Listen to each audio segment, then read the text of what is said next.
Hi, ഞാൻ doctor പ്രിയ, Q1 health കെയറിലെ homeopathic ഫിസിഷ്യനാണ്. ഇന്ന് ക്ലിനിക്കിൽ വരുന്ന പല പേഷ്യൻസും പറയും നടുവേദന ആയിട്ട് തുടങ്ങിയതാ, ഇപ്പോൾ അടിവയറിന് വരെ വേദന, കൂടെ ഓക്കാനം, ഛർദ്ദിക്കാനുള്ള തോന്നൽ, അതുപോലെ മൂത്രം കണ്ടിന്യൂസ് ആയിട്ട് പോകുന്നില്ല, ഇടയ്ക്കിടയ്ക്ക് പോകണം തോന്നുക. ഇതൊക്കെ ഒരു പക്ഷേ ഒരു പരിധി വരെ കിഡ്നി സ്റ്റോണും ഉണ്ടാവാം. ഇന്ന് നമുക്ക് ഈ വിഷയത്തെക്കുറിച്ച് സംസാരിക്കാം. കിഡ്നി സ്റ്റോൺ അഥവാ മൂത്രക്കല്ല്.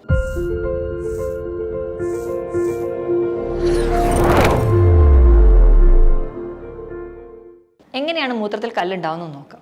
നമ്മൾ കഴിക്കുന്ന ഭക്ഷണത്തിലൂടെ ലവണങ്ങൾ നമ്മുടെ ശരീരത്തിലെത്തുന്നു. ലവണങ്ങൾ എന്ന് പറയുമ്പോൾ കാൽസ്യം, പൊട്ടാസ്യം, സോഡിയം, മഗ്നീഷ്യം തുടങ്ങിയവ. ഇവ നമ്മുടെ ശരീരത്തിലെത്തുകയും ശരീരത്തിന് വേണ്ട ഫങ്ഷൻസ് ഒക്കെ ചെയ്ത് ബാക്കിയുള്ളത് കിഡ്നിയിലെത്തി മൂത്രം വഴി പുറന്തള്ളുന്നു. ചില ജീവിതശൈലികൾ കൊണ്ട് ഈ ലവണങ്ങൾ നമ്മുടെ കിഡ്നിയിൽ അടിയുന്നു.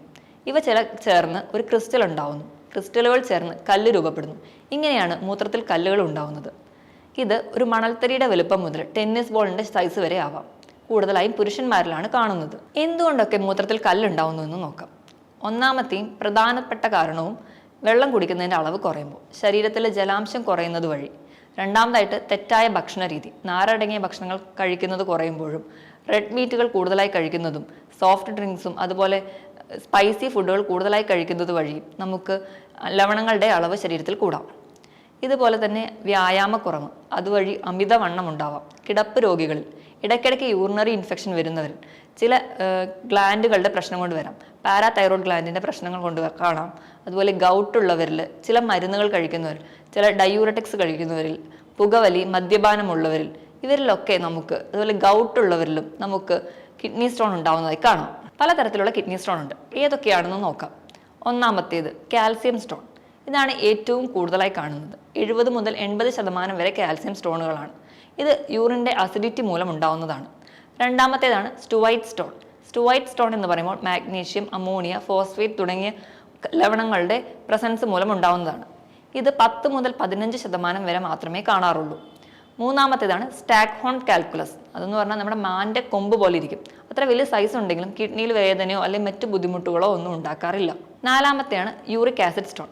യൂറിക് ആസിഡ് എന്ന് പറയുമ്പോൾ നമ്മുടെ പ്രോട്ടീൻ വിഘടിച്ചുണ്ടാവുന്ന എൻ പ്രൊഡക്റ്റ് ആണ്. നമ്മുടെ ശരീരത്തിൽ പ്രോട്ടീൻ്റെ അളവ്, അതായത് റെഡ് മീറ്റ് ഒക്കെ കൂടുതലായി കഴിക്കുമ്പോൾ ഈ പ്രോട്ടീൻ എല്ലാം ശരീരത്തിൽ അടിയുന്നു. ഇത് സന്ധികളിൽ അടിയുമ്പോൾ നമുക്ക് ഗൗട്ടായും കിഡ്നിയിൽ അടിയുമ്പോൾ യൂറിക് ആസിഡ് സ്റ്റോൺ ആയിട്ടും കാണിക്കുന്നു. എക്സ്റേയിൽ കാണാത്ത സ്റ്റോണുകളാണ് യൂറിക് ആസിഡ് സ്റ്റോൺ. അവസാനത്തെ അല്ലെങ്കിൽ 5ാമത്തെ ടൈപ്പാണ് സിസ്റ്റീൻ സ്റ്റോൺ. സിസ്റ്റീൻ എന്ന് പറയുന്നത് ഒരു അമിനോ ആസിഡാണ്. നമ്മൾ കഴിക്കുന്ന ഭക്ഷണം, അതായത് നമ്മൾ കഴിക്കുന്ന മുട്ട, അതുപോലെ ഇറച്ചി, ബ്രക്കോളി തുടങ്ങിയവയിലെല്ലാം സിസ്റ്റീൻ ഉണ്ട്.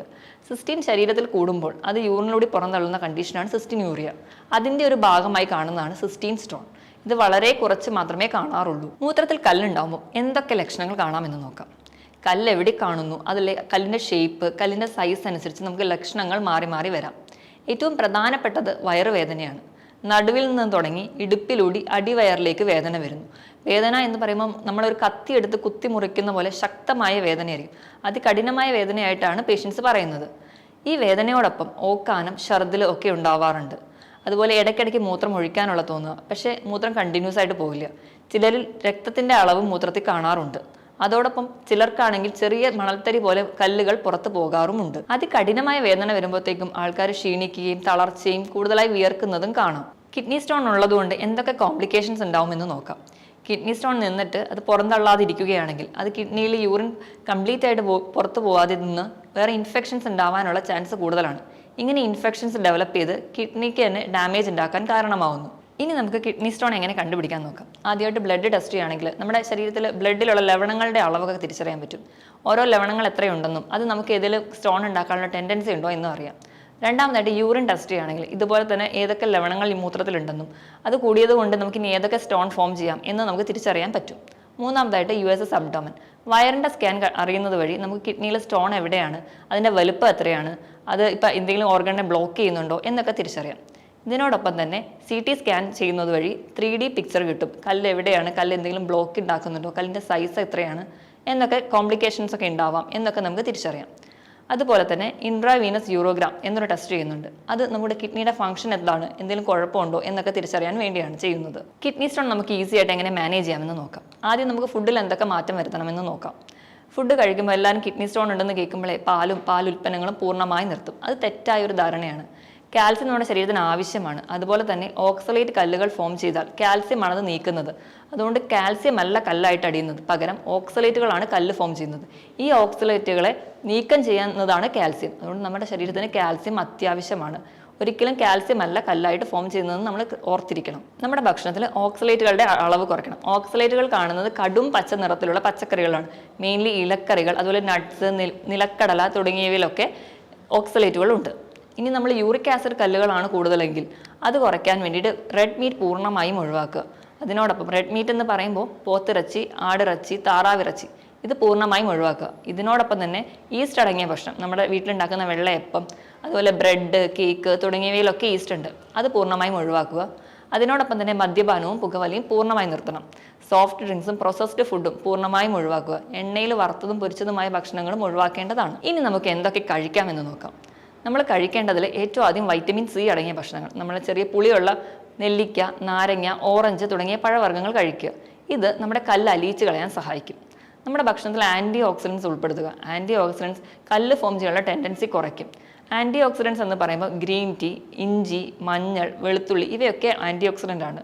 നമ്മൾ പ്രോട്ടീൻ കുറയ്ക്കാൻ വേണ്ടി പയറ് വർഗ്ഗങ്ങളൊക്കെ ഒഴിവാക്കുമ്പോൾ പയറ് മുളപ്പിച്ച് കഴിക്കുകയാണെങ്കിൽ ആൻറ്റി ഓക്സിഡൻസിൻ്റെ അളവ് കൂടുന്നതായി കാണാം. വൈറ്റമിൻ ഇയും വൈറ്റമിൻ കെ അടങ്ങിയ ഭക്ഷണം കൂടുതലായി കഴിക്കുക. അതിന് ഏറ്റവും വലിയ ഉദാഹരണം നമ്മുടെ വീട്ടിൽ സുലഭമായി കിട്ടുന്ന കരിക്കാണ്. അത് മൂത്രത്തിൽ കല്ലിന് നല്ലൊരു മരുന്നാണ്. ഭക്ഷണത്തിൽ വരുത്തുന്ന മാറ്റത്തിനോടൊപ്പം തന്നെയാണ് നമ്മൾ കുടിക്കുന്ന വെള്ളത്തിൻ്റെ അളവും. 12 മുതൽ 14 ഗ്ലാസ് വരെ, ഏകദേശം 3 ലിറ്ററോളം വെള്ളം ദിവസവും കുടിക്കണം. വെള്ളം കുടിക്കുന്നതിനനുസരിച്ച് തന്നെ മൂത്രം പാസ് ചെയ്യുന്നുണ്ടെന്ന് ഉറപ്പുവരുത്തണം. മൂത്രത്തിന് എന്തെങ്കിലും കലക്കലോ അല്ലെങ്കിൽ മഞ്ഞ നിറമോ എന്തെങ്കിലും ഉണ്ടെങ്കിൽ നമ്മൾ കുടിക്കുന്ന വെള്ളത്തിന്റെ അളവ് കുറവാണ് എന്നാണ് അർത്ഥം. അതികഠിനമായ വേദന വയറിലൊക്കെ അനുഭവപ്പെട്ടുകൊണ്ടിരിക്കുമ്പോൾ വെള്ളം കുടിക്കേണ്ട ആവശ്യമില്ല. അത് നമുക്ക് വേദന കൂട്ടത്തേ ഉള്ളൂ. പെട്ടെന്നുണ്ടാവുന്ന ഇങ്ങനെയുള്ള വയറുവേദനയോ നടുവേദനയ്ക്കോ ഏറ്റവും നല്ല ഒരു മരുന്നാണ് നമ്മൾ ആവണക്കെണ്ണ. അത് നമ്മൾ തേക്കുന്നത് വഴി നമുക്ക് താൽക്കാലികമായിട്ട് വേദന കുറയ്ക്കാൻ സഹായിക്കും. കൃത്യമായി ഭക്ഷണം കഴിക്കുന്നതും വെള്ളം കുടിക്കുന്നതും ശ്രദ്ധിച്ചതിനോടൊപ്പം തന്നെ വ്യായാമത്തിന് വളരെയധികം പ്രാധാന്യമുണ്ട്. ദിവസവും ഒരു 45 മിനിറ്റ് മുതൽ 1 മണിക്കൂർ വരെ ആഴ്ചയിൽ 5 ദിവസമെങ്കിലും എന്തായാലും വ്യായാമം ചെയ്യണം. അതുവഴി നമുക്ക് നമ്മുടെ ബോഡി വെയിറ്റ് കൺട്രോൾ ചെയ്യാൻ പറ്റും. ബോഡി വെയിറ്റ് കൂടുന്നതും നമ്മുടെ കിഡ്നി സ്റ്റോണിന് ഒരു കാരണമാണല്ലോ. അപ്പോൾ നമ്മൾ കൃത്യമായിട്ട് വ്യായാമം ചെയ്യണം. ദിവസം ഒരു 45 മിനിറ്റ് മുതൽ 1 മണിക്കൂർ വരെ ആഴ്ചയിൽ 5 ദിവസമെങ്കിലും കൃത്യമായി വ്യായാമം ചെയ്യുക. അങ്ങനെ നമ്മുടെ ബോഡി വെയിറ്റ് ഒക്കെ കൺട്രോൾ ചെയ്യുന്നത് വഴി നമുക്ക് ഒരു പരിധി വരെയൊക്കെ കിഡ്നി സ്റ്റോൺ കൺട്രോൾ ചെയ്യാം. ഭക്ഷണം കൃത്യമായി കഴിക്കുന്നത് വഴിയും വെള്ളം കൃത്യമായി കുടിക്കുന്നുണ്ടെന്ന് ഉറപ്പുവരുത്തുന്നതിനോടൊപ്പം കൃത്യമായി വ്യായാമം ചെയ്യുന്നത് വഴി നമുക്ക് കിഡ്നി സ്റ്റോണും അതിൻ്റെ ബുദ്ധിമുട്ടുകളും കൺട്രോൾ ചെയ്യാവുന്നതേ ഉള്ളൂ. ഇതിനോടൊപ്പം ഹോമിയോപ്പതിയിൽ ഫലപ്രദമായ ചികിത്സ ലഭ്യമാണ്. മറ്റൊരു ഹെൽത്ത് ടോപ്പിക്കുമായിട്ട് വീണ്ടും കാണുന്നത് വരെ നന്ദി.